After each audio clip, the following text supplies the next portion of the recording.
नमस्कार दोस्तों। आप सभी का गौतम झा संस्कृत क्लासेस में एक बार फिर से स्वागत है।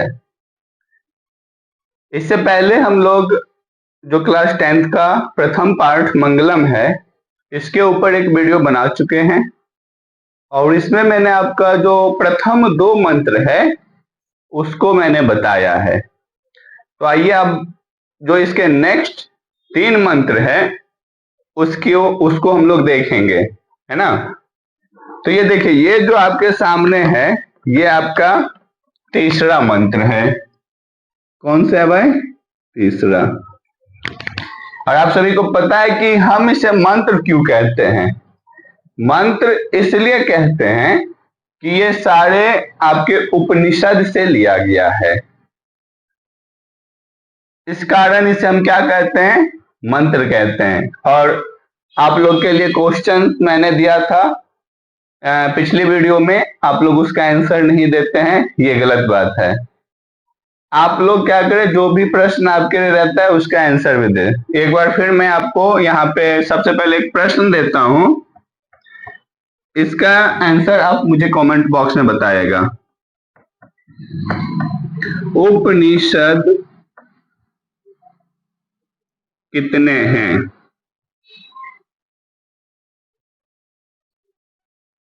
ये आपका प्रश्न रहा, अर्थात आप हमें उपनिषद की संख्या बताएं। ठीक, अब आइए देखिए, पहले हम इसे पढ़ते हैं। जो आपका मंत्र है वो है सत्यमेव जयते नानृतम सत्येन पंथा विततो देवयानः येनाक्रमन्ति ऋषयो हया आप्त कामा यत्र तत्र सत्यस् परम निधानम।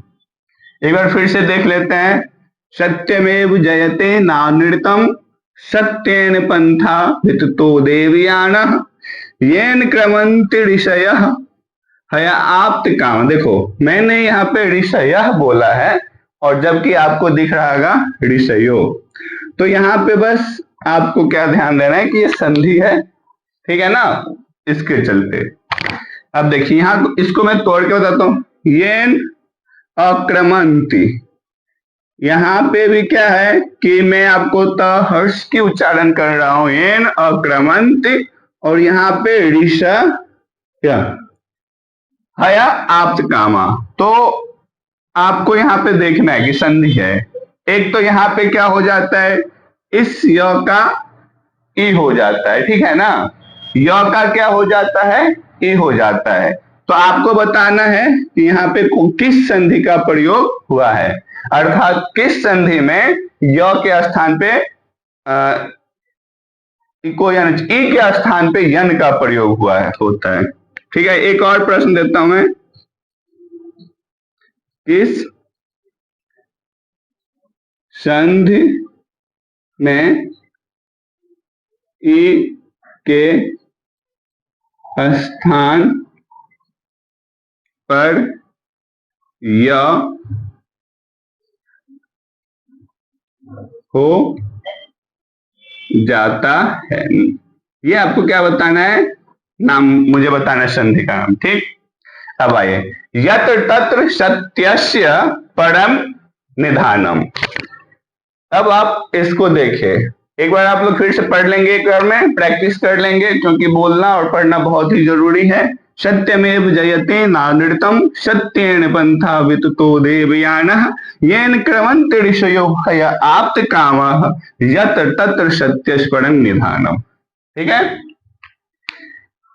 अब हम अगर अर्थ की बात करें तो देखिए, यह सत्यमेव जयते, क्या है भाई? सत्यमेव जयते, अर्थात हमेशा क्या होता है, सत्य की ही जीत होती है, ना नृतम, असत्य की जीत नहीं होती है। सत्येन पंथा विततो देवयानः, और सत्य का जो राह होता है, सत्य का जो रास्ता है, वो क्या होता है? देव स्थान तक जाता है। अर्थात अगर आपको देवलोक जाना है, देवता की प्राप्ति करना है, तो आप सत्य की राह पे चलेंगे, और जब सत्य की राह पे चलेंगे तो वही सत्य की रास्ता जो है देवलोक तक जाती है। येन क्रमंत ऋषयो हय आप्त कामा यत्र तत्र सत्यस परम निधाना। येन क्रमंत ऋषयो, ये जो ऋषि मुनि और ज्ञानी लोग होते हैं ना, ये है आप्त कामा, वो अपनी खुद की इच्छाओं को मारकर इस रास्ते से, येन क्रमंती, जो ऋषि इस रास्ते से जाते हैं, किस रास्ते से, सत्य के रास्ते से, अपनी आत्म काम अर्थात अपनी सारी इच्छाओं को मारकर वो क्या करते हैं, निश्चित रूप से सत्य रूपी ईश्वर को प्राप्त करते हैं। अर्थात हम बोल देंगे इस श्लोक के कि मंत्र कि प्रस्तुत मंत्र क्या है, मुंडकोपनिषद से लिया गया है, जो कि आपका प्रथम पार्ट मंगलम का एक भाग है।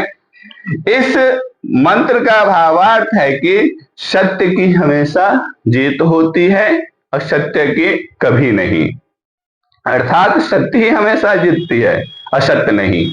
और सत्य का जो रास्ता है वो रास्ता कहाँ तक जाता है, देवलोक तक, देवता की ओर जाने का एक ही मार्ग है, वो मार्ग है सत्य का।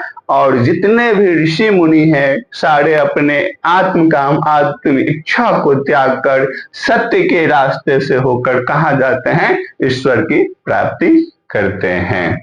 तो ये रहा इस तीसरे मंत्र का भावार्थ, आप लोग लिख लेंगे वीडियो रोक रोक के। अब देखिए एक चीज, ये जो आपका है सत्यमेव जयते, यह आपका राष्ट्रीय ध्येय वाक्य भी है। एक जीके का क्वेश्चन बना, सत्यमेव जयते क्या है, राष्ट्रीय ध्येय वाक्य है ना।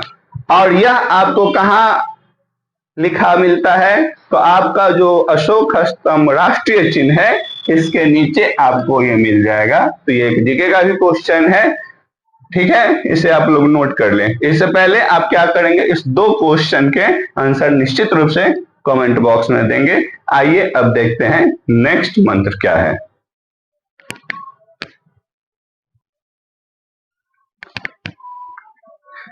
तो ये आपके सामने जो है चौथा मंत्र इस चैप्टर का ये है, देखिए इसको पढ़ेंगे। यथा नद्यः अस्यन्दमानाः समुद्रे अस्तम गच्छन्ति नाम रूपे विहाय तथा विद्वान नाम रूपात् विमुक्तः परात् परम पुरुषम उपैति दिव्यम। फिर से देखें, यथा नद्यः अस्यन्दमानाः समुद्रे अस्तम गच्छन्ति नाम रूपे विहाय तथा विद्वान नाम रूपात् विमुक्तः परात् परम पुरुषम उपैति दिव्यम। ये मंत्र भी जो है वो आपका क्या है, मुंडकोपनिषद से ही लिया गया है, ठीक है।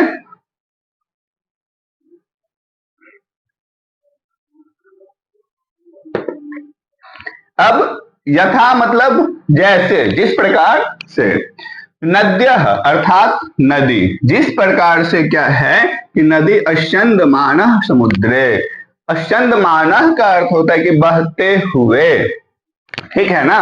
नदी क्या होती है, हमेशा गतिमान रहती है, चलमान रहती है, बहती रहती है। तो कहा गया है कि जैसे नदी क्या होता है, बहते हुए समुद्र में मिल जाते हैं, है ना, गच्छन्ति चले जाते हैं। कैसे, तो नाम रूपे विहाय, विहाय का अर्थ होता है छोड़कर। फिर से दे, मतलब क्या होगा, जिस प्रकार से नदी अपने नाम रूप को छोड़कर समुद्र में मिल जाती है।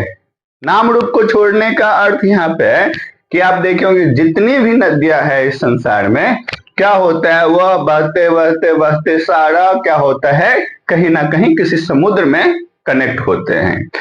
और जब तक वो समुद्र में कनेक्ट नहीं होता है तब तक उसका नाम है गंगा, यमुना, गोदावरी, कुछ भी हो।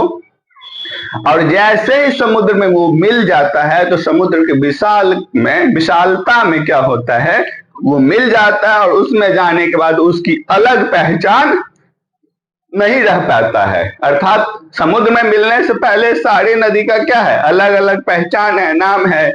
जैसे कि मैंने बताया, गंगा है, यमुना है, सरस्वती है, कावेरी है, नर्मदा है। लेकिन ये सारे नदी क्या होते हैं, बहते बहते बहते बहते एक जगह एक टाइम में समुद्र में जाके मिल जाती है, और जैसे ही समुद्र में मिल जाती है तो उसकी विशालता में क्या होता है, वो सारा का नाम गुम हो जाता है, अर्थात उनका नाम वो अपने नाम से विहाय हो जाते हैं। मतलब कि जिस प्रकार से नदियां अपने नाम और स्वरूप को छोड़कर समुद्र में मिल जाती है, उसी प्रकार तथा विद्वान नाम रूपात विमुक्तः, उसी प्रकार क्या है कि विद्वान अपने नाम रूप से विमुक्त हो जाते हैं। मतलब कि जो ज्ञानी है उन्हें क्या है कि अपने नाम और स्वरूप इसका उन्हें कोई मतलब नहीं है, उन्हें हमेशा सत्य की खोज करना है। और ऋषि मुनि का क्या होता है, परात परम पुरुषम उपैति दिव्यम, और ऐसे ऋषि मुनि क्या होते हैं, इस तरह से लीन हो जाते हैं किसमें, परमात्मा की खोज में, ईश्वर की खोज में, कि उन्हें अपने नाम रूप का भी कोई पता नहीं रहता है। उनका एक परम लक्ष्य होता है कि वो ईश्वर को प्राप्त कर लें। अर्थात यहाँ पे आप देखिए भावार्थ अगर हम लिखें तो देंगे कि प्रस्तुत मंत्र क्या है, मंगलम पाठ का है, जो कि उपनिषद से लिया गया है। और अगर नाम देना है तो देख लीजिए मुंडकोपनिषद से। और प्रस्तुत मंत्र का जो भावार्थ है वो इस प्रकार से है कि जिस प्रकार से नदियां अपने नाम रूप को छोड़कर क्या होता है समुद्र में मिल जाती है, उसी प्रकार से विद्वान क्या होता है, ईश्वर की प्राप्ति में, ईश्वर की भक्ति में लीन हो जाते हैं, और वो अपने नाम रूप को छोड़ के क्या करते हैं, भक्त ईश्वर को प्राप्त करना चाहते हैं। नाम रूप छोड़ने का क्या अर्थ है कि इतनी कर्मण्यता से उसे मिल जाते हैं, उस काम में लग जाते हैं कि उनको अपना कोई ठिकाना नहीं रहता है, और लास्ट में क्या होता है, वो ईश्वर को प्राप्त कर पाते हैं। तो ये हुआ। अब यहाँ पे अगर आपको कुछ शब्द पढ़ने में दिक्कत हो, देखिए मैं यहाँ करता हूँ, यथा नद्या पढ़ ही लोगे, अस्यंद माना पढ़ लोगे, समुद्रे अस्तम, ये जो है यहाँ मैं अस्तम बोल रहा हूं और तो नहीं है, तो इसे अवग्रह चिन्ह करते हैं, और ये अ होता है, अ के बदले ही हम इस चिन्ह का प्रयोग करते हैं, ठीक है ना, इसीलिए उसका हम उच्चारण करते हैं अ की तरह।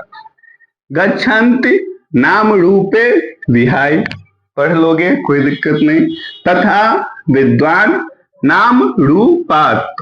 अब यहाँ पे क्या है कि मैं आपके सामने तो द है, लेकिन मैं क्या तो का उच्चारण करता हूं, तो ये सारी चीज क्या है, संधि का कमाल है। आप जाके क्या करना, व्यंजन संधि वाले वीडियो को देखना।